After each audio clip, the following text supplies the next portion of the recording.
Bueno, para empezar a desgranar, a presentar esta información, quiero presentarles a mi compañero Juan Omar Fierro, quien estuvo ayer en campo cubriendo precisamente estas manifestaciones. Juan Omar, buenos días, bienvenido. ¿Qué tal, Sebastián? Y también muy buenos días al auditorio. Pues para comentarte esta cara, que es la cara no amable de lo que sucedió el día de ayer, y es que en Calzada del Tlalpan, un grupo de jóvenes que nunca fueron parte de los contingentes organizados para protestar durante esta inauguración del Mundial, logró la hazaña de clavar dos tantos a las autoridades capitalinas. El primero fue su llegada a las puertas del Estadio Azteca, justo cuando México anotaba su primer gol, se escuchó, y el segundo, cuando ese mismo enjambre de encapuchados arrasaron con parte de la infraestructura del recién remodelado tren ligero al momento de su retirada. Esos jóvenes no formaban parte de la Coordinadora Nacional de Trabajadores de la Educación, la CENTE, no marcharon junto a los y las estudiantes normalistas de Chiapas, tomaron caminos diferentes a las madres y familias buscadoras y tampoco eran parte de los defensores y defensoras del refugio franciscano. Eran pequeños colectivos, Sebastián, que se perdían y se mezclaban entre todos los contingentes para ocultar su inferioridad numérica. Una pequeñez que por momentos hacía impensable el final de la batalla que se vivió en el puente del circuito Estadio Azteca y Calzada de Tlalpan, prácticamente hasta Calzada del Hueso. Las marchas que comenzaron de forma pacífica alrededor de las 8 de la mañana en las inmediaciones del Metro Tasqueña y General Anaya avanzaron, Sebastián, sin contratiempos por una calzada de Tlalpan, pues completamente cerrada al tránsito vehicular desde la madrugada. Para ese momento ya era público que en la confluencia de División del Norte y Tlalpan se había instalado la primera gran barrera policíaca para contener la marcha de los maestros y de todos los grupos que se fueran sumando a la movilización. La barrera consistía en dos remolques para el transporte de caballos de la Secretaría de Seguridad Ciudadana, los cuales fueron atravesados sobre Tlalpan, además de que se colocaron barreras de concreto al frente de dichos remolques. Los contingentes de policía poco visibles desde el frente de la marcha fueron colocados atrás de dichas barreras, por lo que se preveía poco contacto entre manifestantes y autoridades en este punto.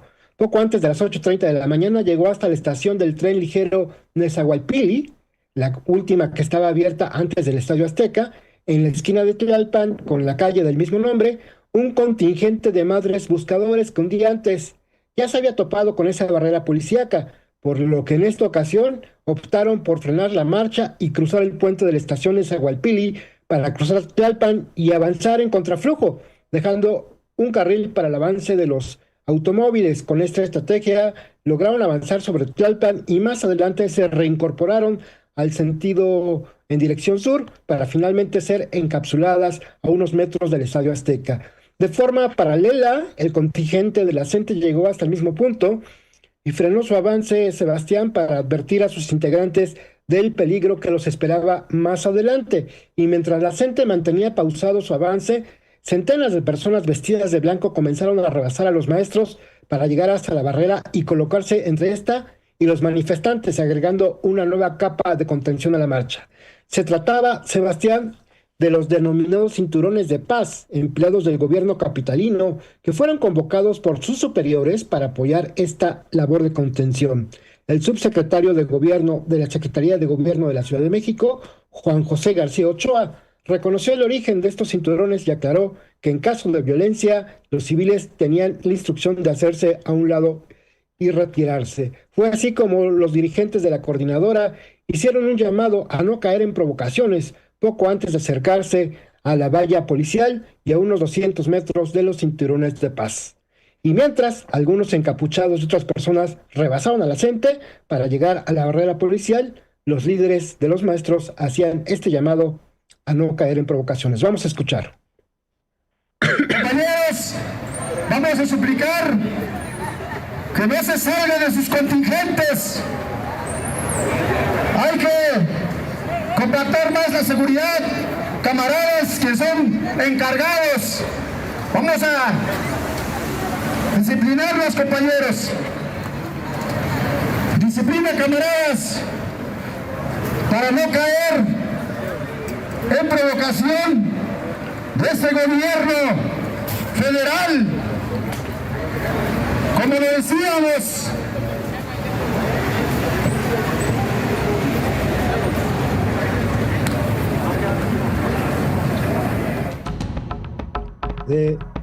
Sebas, de forma paradójica, los primeros roces durante esta marcha no se dieron entre policías y manifestantes, sino entre cinturones de paz y manifestantes que acusaban a los civiles de blanco de ser unos traidores, infiltrados y hasta paramilitares. Escuchemos.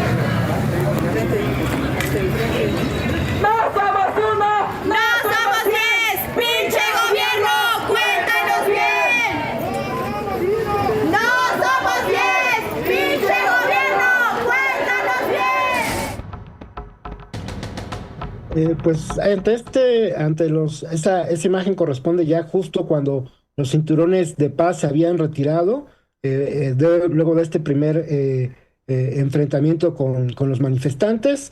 Y bueno, ya sin los cinturones de paz comenzaron estos intentos por vencer este muro de contención para avanzar sobre Tlalpan. Prendieron fuego a las llantas de estos remolques policíacos, arrojaron piedras, tiraron señales de tránsito y comenzaron también a tumbar las vallas que protegen las vías del tren ligero. Los policías repelieron estos intentos de incendio con polvo de extintores, que al mismo tiempo hicieron retroceder a los inconformes, mientras la gente se mantenía al margen de estos primeros actos de violencia. Pese a todo, algunos maestros se acercaron a tomarse la foto con estos vehículos incendiados. La gente finalmente cumplió con su mitin y comenzó su marcha de regreso, mientras los encapuchados y civiles que intentaban vencer la barrera policial se quedaban solos. Tras el fracaso del fuego como auxiliar, poco a poco estos grupos optaron por la misma estrategia que las madres buscadoras, es decir, cruzar Tlalpan, para lo cual esperaron la llegada de nuevos contingentes y más encapuchados, hasta que finalmente su aparente dispersión se diluyó y formaron un grupo compacto que no cedía a las 200 o 250 personas que en unos minutos más tarde se enfrentarían a decenas de elementos de la Policía Bancaria e Industrial, un cuerpo policíaco destinado más a la custodia de inmuebles o edificios que a la batalla cuerpo a cuerpo en las calles. Y es que lo que sí pasó es que justamente cuando empezaron a avanzar en contraflujo sobre Tlalpan, no encontraron pues barreras policíacas hasta que finalmente llegaron a las puertas del Estadio Azteca, cruzando por este puente que conecta Tlalpan con el Estadio Azteca. Es un puente vehicular que sirve justo para desalojar a los automóviles del Estadio Azteca, y es ahí cuando comenzaron los enfrentamientos cuerpo a cuerpo entre manifestantes y autoridades policíacas. Vamos a ver parte de estas imágenes.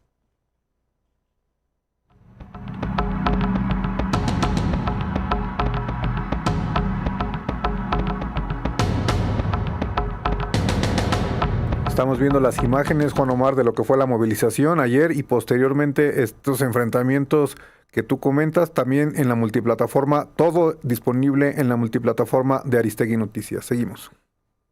Sí, pues te decía, Sebastián, que bueno, pues los enfrentamientos más fuertes se presentaron no en donde estaban los camiones, sino afuera del Estadio Azteca. Hubo enfrentamientos muy fuertes. Estos grupos civiles primero llegaron hasta las puertas del Estadio Azteca y a partir de ahí comenzó la intervención policíaca, porque justo no dejaron que se quedaran ahí, sino que los cuerpos policíacos empezaron a replegar a estos manifestantes, haciendo que retrocedieran sobre el mismo puente vehicular por el que habían llegado. Se utilizaron los muros las barreras de contención metálicas que las autoridades habían colocado, digamos, para dirigir el tránsito y vehicular y el paso de las personas en las inmediaciones del Estadio Azteca. Estas se utilizaron como armas en contra de los policías, quienes solo estaban equipados con su equipo de protección personal y también con polvo de extintores. Los policías tomaron la estrategia de tratar de arrancarles estas vallas a los manifestantes poco a poco, los hacían retroceder. Hubo momentos en que los avances de los policías hacían caer a los manifestantes y estos quedaban atrás de la barrera policíaca. Fue en ese momento que también los manifestantes empezaron a sacar o empezaron a aventar petardos, empezaron a aventar cohetones con polvo de colores que los policías pues no podían regresar porque sus mandos los contenían, ¿no? Los contenían y les pedían que estuvieran un poco más tranquilos. Este avance no se detuvo hasta que finalmente los policías lograron replegar por completo y regresar a Tlalpan a los manifestantes. Los manifestantes se concentraron alrededor del tren ligero. En ese momento, las madres buscadoras pues ya se empezaban a retirar del otro lado de Tlalpan, y fue así cuando estos grupos ya en plena retirada empezaron a dañar toda la infraestructura del tren ligero. Tumbaron primero todas las mallas de protección de las vías, pero también dañaron pues señales de tránsito del propio tren, parte de las vías, llenaron las vías de escombros, cortaron cables que eran parte de esta infraestructura, por lo cual va a inhabilitar a este tren ligero pues durante varios días, porque las composturas tendrán que ser mayores.